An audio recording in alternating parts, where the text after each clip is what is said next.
आपल्या मतदारसंघात नुकत्याच झालेल्या वादळी वाऱ्यांमुळे आणि मुसळधार पावसामुळे मोठ्या प्रमाणात नुकसान झाले।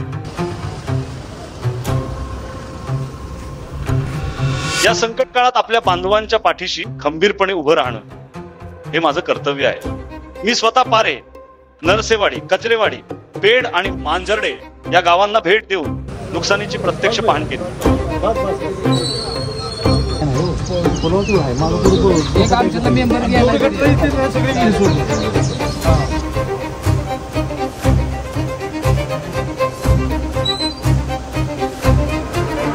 शेतकऱ्यांशी संवाद साधला, त्यांच्या अडचणी समजून घेतल्या।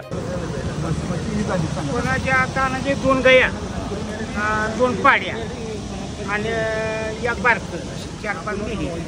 आमची रेडी मेली ती रात्री पोरांनी धाडस करून एवढ्या पाण्यात जाऊन पवत गेली, कोयत्यानं दावी म्हणजे या कापली जशी बांधली 2 कासऱ्यानं खाली पाण्यात तोंडात पाणी चाळायला लागल्यावर तिने ती कापल्याबरोबर या असं वर तोंड कोंडवर गेल्यावर जगली।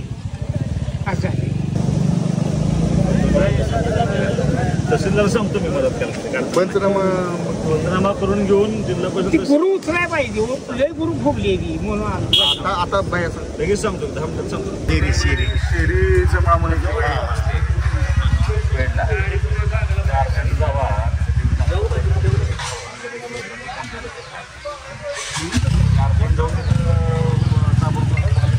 लगेच करून टाका पैसे माझे व्यवस्था करू लगेच करून घ्या। आतमध्ये झाले पैसे आजच्या जाऊन करून कोणतरी कॉन्ट्रॅक्टर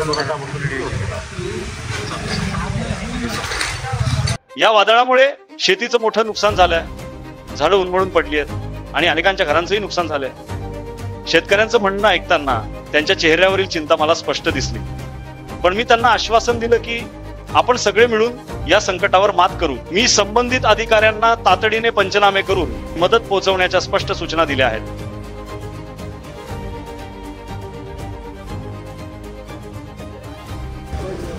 पत्र्यातून बाहेर गेले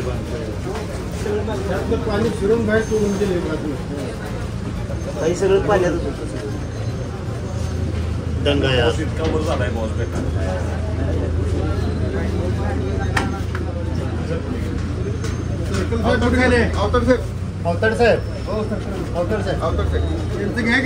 पेड, नरसेवाडी, कचरेवाडी, किंदरवाडी या भागामध्ये आणि खानापूर तालुक्याच्या काही भागामध्ये काल सदृश्य पावसाने खूप मोठं नुकसान झालंय।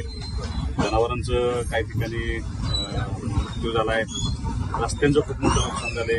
काही दुकानं पेडच्या वड्याकडे जे सगळी दुकानं होती, जे व्यवसाय होते त्यांचंही बऱ्यापैकी मोठं नुकसान झाले। स्मशानभूमी नुकसान झाले, काही छोटे पूल नुकसान झाले आणि सगळ्यात महत्त्वाचं शेतकऱ्यांचं खूप मोठं नुकसान झाले। बऱ्याच ठिकाणी जमिनी त्या ठिकाणी वाहून गेल्या आणि आज आम्ही सगळे BDO साहेब आहेत, तहसीलदार साहेब, आम्ही सगळे इथे पाहणी करायला होते। कलेक्टर साहेबांशी माझे यासाठी बोलणं झाले। मी CM साहेबांशी DCM साहेबांशी थोड्या वेळ बोलून घेतो।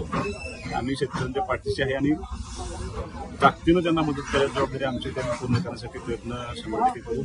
तर थोडं अजून 2 दिवस पावसाचे दिलेले आहेत, त्यामुळे माझी ह्या सगळ्या गावाच्या लोकांनी विनंती आहे की थोडं काळजीपूर्वक इथून पुढं थांबावं आणि या लोकांनी काळजी न करता त्यांच्या पाठीशी ठामपणे उभा आहे तुम्हाला सांगतो।